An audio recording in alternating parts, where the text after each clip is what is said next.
Olympiacos created history as they became the first Greek club to win a senior European trophy, 1 year short of their 100th anniversary. But boy did they have to go through agonies to carve their place in the record books. Wonder hitman Ayub El Kaabi grabbed his 33rd goal of the season as he held off his shadow, Fiorentina defender Nikola Milenkovic, before diving to head Santiago Hez's cross home. But the Moroccan, who used to clean carpets and sell salt for a living, endured an agonizing wait as VAR took minutes before declaring he was marginally onside. It finally gave the Greeks' wealthy owner Evangelos Marinakis something to celebrate after a frustrating season marred by points deductions and VAR controversies with his other club, Nottingham Forest. For once the big guy was all smiles after VAR finally found in his favour to kick off days of partying in the port city of Piraeus. For Fiorentina, it was a second final defeat in 12 months following last season's final defeat to West Ham, as the Italians chose the wrong night to draw a blank for only the third time in 28 European ties.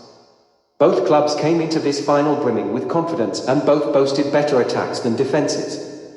Early on it seemed this pair were prepared to slug it out rather than sit back and soak up pressure.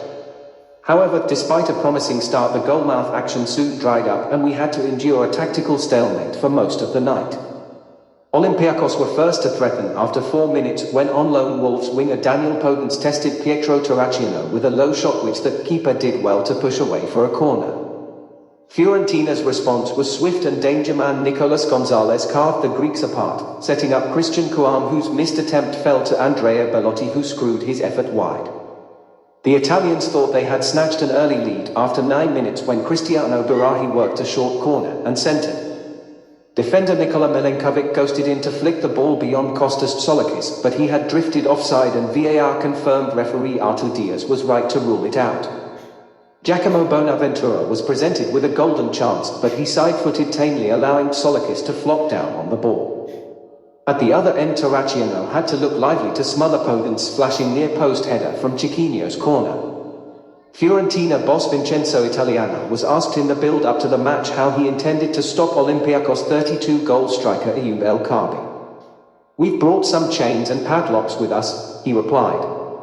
And his defenders restricted the Moroccan, who scored 5 goals in 2 legs against Aston Villa, to just 3 touches in the opening half hour. Fiorentina were carving out the better chances and Gonzalez squandered a great opening, slashing his shot wide with only Tsoulakis to beat.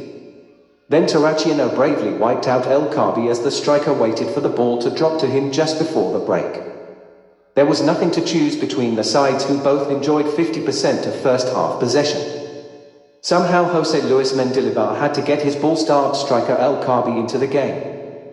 But it was Fiorentina who were doing most of the pressing and Milenkovic headed narrowly wide from Arthur's corner.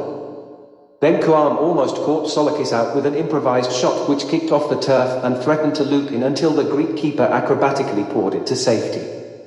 Olympiacos hit back with an Andre Horta free kick which former Leicester City midfielder Vicente Iborra glanced narrowly wide with his head, with Terracciano scrambling.